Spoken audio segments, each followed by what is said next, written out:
What's good, folks? It's Nightmare Frame here with a new Warframe video, coming at you with the best Helminth abilities that you should have on all your Warframes. Not all, okay, not all. The best Helminth abilities that you can have on your Warframe builds. There, that's better. That's a better take. Yes, I know that there are some weird people out there who hate the existence of the Helminth system, and they're like, oh no, why are you using builds that require Helminth abilities? It just ruins the signature feel of the Warframe. This is just DE's way of fixing the Warframe's bad abilities and bad kit. I get what you're saying about the last part, but first of all, there are people who don't like it because, well, they haven't unlocked the Helminth ability. It's usually the same people who don't have something and they really trash talk that one item because they don't have it, but when they finally get it, oh, I didn't know it was so good type of situation. And then there are others who just lack creativity. What I'm saying is the Helminth system, yes, it's copium AF, but it's also good at the same time because it allows us to explore a variety of builds. Okay, let's be honest, most of the builds are just copy paste of the same thing with just a few mods changed around because there isn't a lot of unique mods that we can use on our Warframes to make it viable for certain type of content. And yes, there's a lot of Warframes that need desperate reworks, but then again, we can always have fun with the Helminth system because it makes certain Warframes have that one utility or one little fix to make them work, or they're just frames that are just so damn good and we're just giving them more power. So if you have it, enjoy it, and also gives you something to farm because you do have to farm frames, sacrifice them just so you can use their power. Alright, here we are in the simulacrum, and of course we're looking at Mirage. And what does Mirage give you? Eclipse. Eclipse is one of the strongest Helminth abilities out there. Why? Because it allows you to do a lot of damage. There is a very commonly asked question: why use Eclipse over Roar? Roar and Eclipse literally do different things. They are damage multipliers, but they're different types of damage multipliers. I know it's a hard thing to grasp for some people who just started the game, but for those who know, you know. Let me explain why they're different. Taking a look at the ability, and yes, this is also DE's fault because they're really bad at wording abilities, especially for the older Warframes. Looking at Mirage's Eclipse, it says, standing in light, Mirage deals heavy damage, while in the shadows, make Mirage difficult to track and even harder to hurt. Does this make sense to you? This means, oh, everything I do with my abilities allows me to do more damage. Oh, if I use my sleight of hand, I'll do more damage. If I use my fourth ability, which I did replace with silence, will allow me to do more damage. Well, no, that's not how it works. You want to know what else is funny? The tips don't even explain how Eclipse actually works.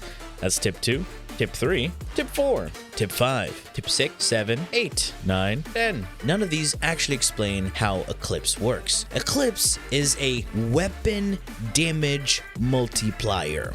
It multiplies your weapon's total damage and is affected by your lighting. Basically, your light surroundings affect how this ability works. Let me demonstrate. Here we are standing in light. We cast the ability, we get our 666 damage buff for our weapons. Now, as we move around and we go into some shade, you will see this ability change. Now it's 95%. What does that mean? And the way she looks is a bit different. It's because now we get a damage reduction buff. In the shadows, we are harder to hit. Basically, we take less damage. In the light, we deal a lot of damage. Pretty straightforward, right? Oh, standing in light, we get more damage. Standing in shade, we get damage reduction. But guess what? The lighting intensity actually matters. Yes, what you see here is not the entire buff. It doesn't make sense again, right? It's like, but it says 666, but what do you mean it's not the entire buff? Well, because the lighting intensity will determine its potency. The brighter the surroundings, the more of the buff you get. It's annoying, right? And if you do want a bit more consistency with this buff, you do have to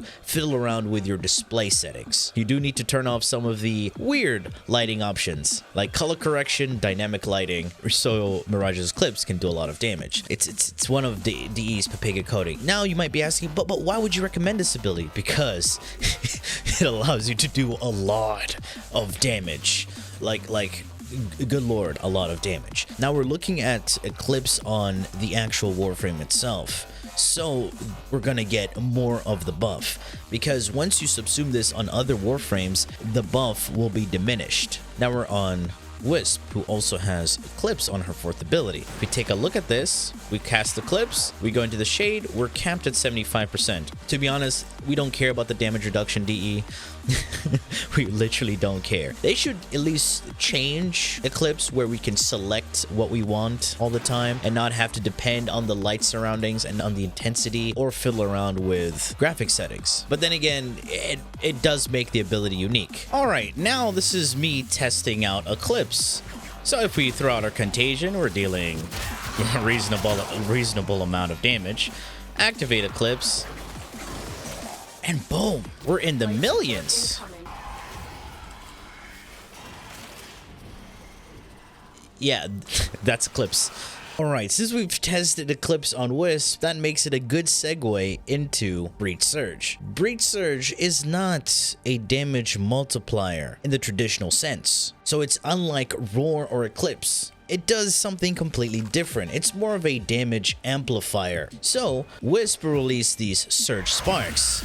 These Surge Sparks will debuff an enemy, stun them, right? And any damage that they take will spread Surge Sparks to continuously deal damage. Now, as you see, it started off with 4 damage, but if I hit that, the Surge Sparks will jump and deal more damage to enemies.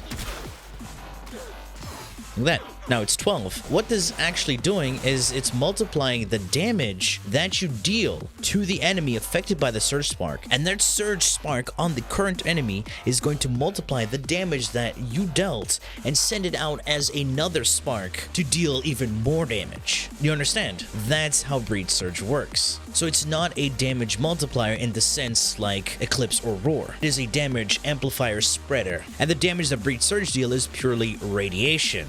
If you have not seen my 2 billion damage Wisp build, then you should go check that out. Since we're on the topic of damage multipliers, here's another amazing Helminth ability, and that is Roar from Rhino.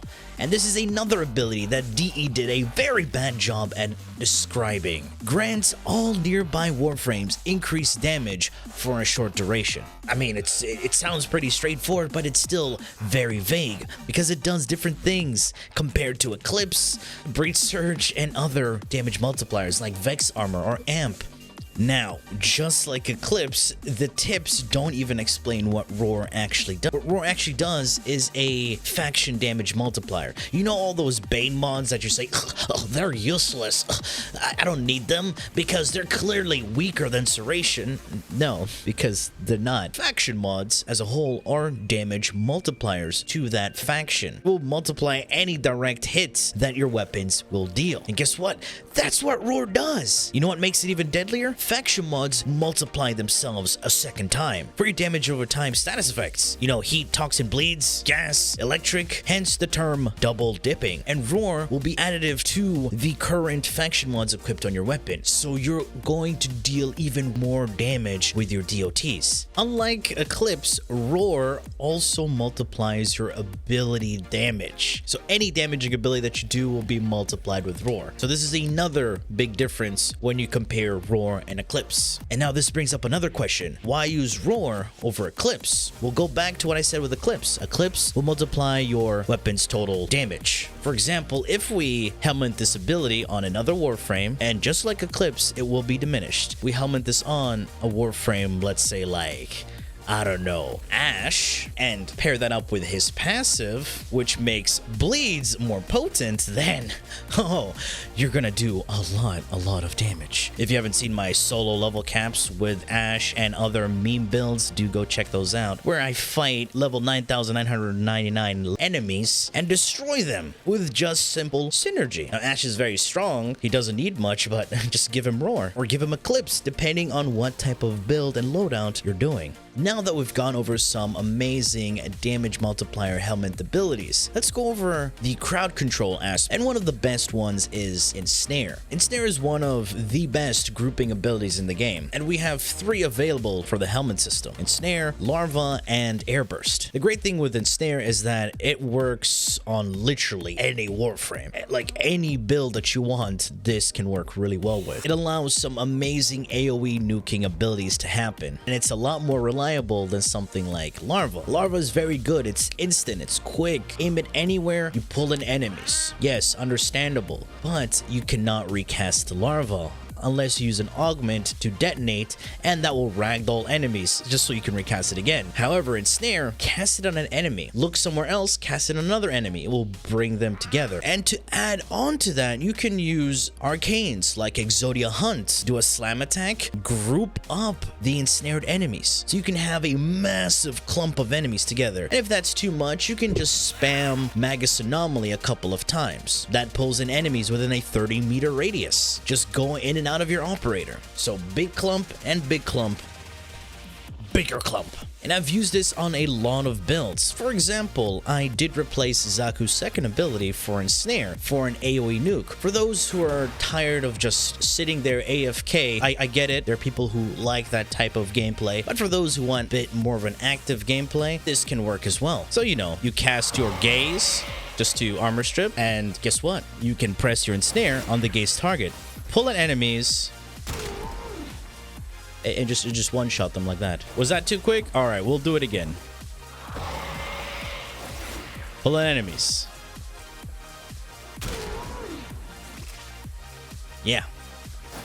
Yeah, look at that damage. All right. Yeah, we could just Braid Surge. I'm sorry. Very, very good crowd controlling ability and grouping ability.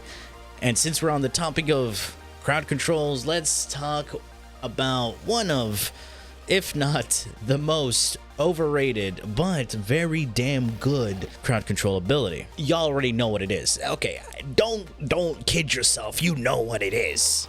Okay, me clicking on this particular loadout definitely should tell you what we're talking about. Oh yeah, and that is Gloom. Oh, the amount of builds that use Gloom. It's a very damn good ability, but not good on every Warframe. Gloom will slow down enemies within its aura. And if you damage enemies, just touch them, just a little touch. Doesn't have to be crazy amounts of damage. You get lifesteal. Now this can work really well with mods like Combat Discipline. Now, why would you use Combat Discipline? Why would you want to deal damage to yourself? Because you can use Combat Discipline with the Arcane Avenger. Take damage, get crit chance bonus. Combat Discipline deals damage to your health, and you can trigger this very easily. And Gloom heals you, so you're not dying while you're dealing so much damage to yourself.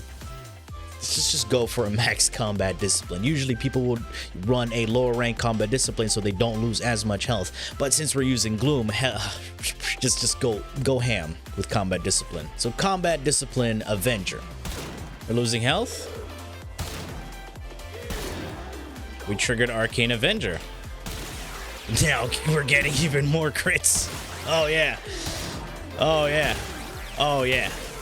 That works really well, doesn't it? That's not the only good thing about Gloom. Gloom can also be increased even more in terms of slow. If you pair that up with stuns or slows, for example, okay, we go in there, can press our second ability. That's a stun. Now they don't know where they're going, but you know what? They're still moving a bit too fast for me. Let's proc them with cold. Here's another one. Yeah, they're stuck in a massive halt right there. They can't do anything.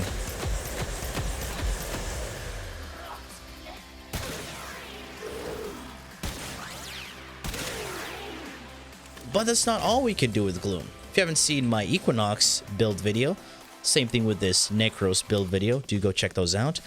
I used Equinox's Maim with Gloom. So I can proc Growing Power, use my third ability to get some power strength, and then boom. If we have a look at abilities, that is a 94% slow. Yeah, that is just 1% off from the maximum slow that Gloom can offer. We can also activate our Maim. That Maim is a stun. Look at that. We can switch out to Night Form. Using energy transfer, we can still maintain our 4th ability. When we switch back to Day Form, they're stunned. Switch back to Night Form. Switch back to Day Form, they're stunned again. This is a continuous loop of CC. Speaking about slows and stun, that makes it another great segue into another Helminth ability that you definitely should use, and that is Silence. From Banshee. Silence is pretty straightforward. Press an ability, create some weird aura around you, and have that aura stun enemies for 2 seconds. Again, DE doesn't really explain it that well in the ability card right here. Now, this 2-second stun cannot be refreshed. Let me explain how and why. This aura will stun enemies who are within range of it. So if you move back, move it to range, you will stun enemies. You see that? So this is why with Silence, you do not want to have massive range. You want a controlled range. Right now, I'm not taking any damage because they're stunned. And this stun is infinite as long as I move in and out of range. The other great thing about this ability is that it stops enemies from casting any of their special abilities. What do these special abilities mean for heavy gunners? You know that slam that they do? They can't do that as long as I'm within range. And not only that, this stops Xmas units from casting their special abilities. Any enemy with a strange ability, let's say acolytes, you know those special nasty acolytes that cast a bubble on you so you kill yourself, or those nasty acolytes who go underwater and become invulnerable, or that one nasty acolyte that disables you from using any of your special abilities or going into your operator. Yeah, you know who I'm talking about. Silence can silence them. It can tell them no, right? That's the great thing about Silence. And you do not want a massive range with Silence. So you have 2 options. Slightly go under base range or base range. Don't go above that. Trust me, you're gonna mess up your stuns really badly. Remember what I said about Gloom and stuns? You can actually use the Silence stun with Gloom and pair that up with cold procs. Oh my, it is even deadlier. And you see how we have a controlled range? That means we can go in and out very efficiently and not have to worry about even taking damage. So if you were to use Silence on any other Warframe, your range can take a hit because you need to be either base range or under base range. So abilities like Shooting Gallery and Silence don't go well with each other because they are redundant. They don't work that well with each other because Silence needs less range while Shooting Gallery needs a lot of range. All of these abilities that I've mentioned don't need an augment. Yes, you can use an augment so you can share the Eclipse buff. That's about it. Breach Surge currently doesn't have an augment. Silence can use an augment if you're going to use it on finisher builds, like let's say a finisher Ash build with his 4th ability, using the Savage Silence augment. This allows him to deal crazy amounts of damage. There you go. 2 million damage consistently. Well, I need to prime them, of course. But that's not the only thing you can use Silence for. You can use it for leveling your Warframe. Yes, leveling your Warframe from 0 to 30 in an Exterminate Grineer mission. You know, either Adaro or the Exterminate on Saturn, using Silence and the Augment Savage Silence again. So yes, there's a lot of good benefits that you can have with Silence. So these are the top Helminth abilities that you should definitely be looking out for. I mean, you've definitely heard of these abilities because, shoot, everybody uses them. All right, that has been it from me. I do hope you enjoyed and learned something from this video. And if you did, feel free to leave a like, share, and subscribe for more Warframe content, streams, and so much more. Do refer to the description. Thanks for watching, and as always, peace.